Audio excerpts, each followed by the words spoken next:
இந்தியாவுல பப்ஜி அப்படிங்கிற கேம தடை பண்ணது ரொம்ப ரொம்ப சரியான விஷயம் தான் அப்படிங்கிறத இந்த சம்பவத்தின் மூலியமா நம்ம திருப்தி அடைஞ்சுக்கலாம். அப்படி என்ன சம்பவம் அப்படிங்கிறத வாங்க பார்க்கலாம்.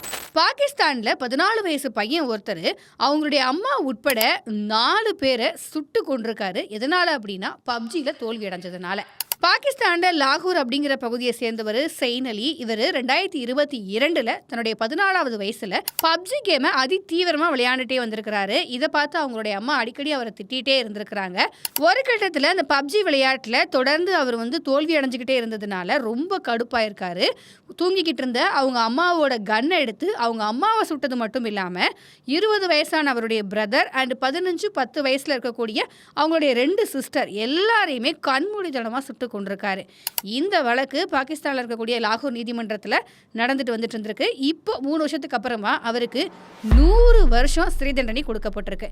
இப்போ அவருக்கு 17 வயசு தான் அப்படிங்கிறதுனால மரண தண்டனை கொடுக்கல அப்படின்னு சொல்லிட்டு நீதிபதிகள் சொல்லியிருக்கிறாங்க.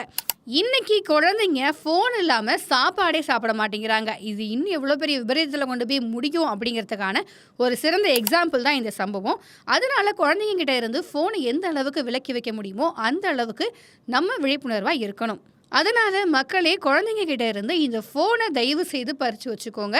அதிக நேரம் அவங்கள ஃபோனில் ஸ்பெண்ட் பண்ண விடாதீங்க. இந்த மாதிரியான நிறைய இன்ஃபர்மேட்டிவான விஷயங்கள் நீங்கள் தெரிஞ்சுக்கணும்னு நினச்சிங்கன்னா ப்ரொவோக் நியூஸை லைக் பண்ணுங்கள் அண்ட் சப்ஸ்கிரைப் பண்ணுங்கள்.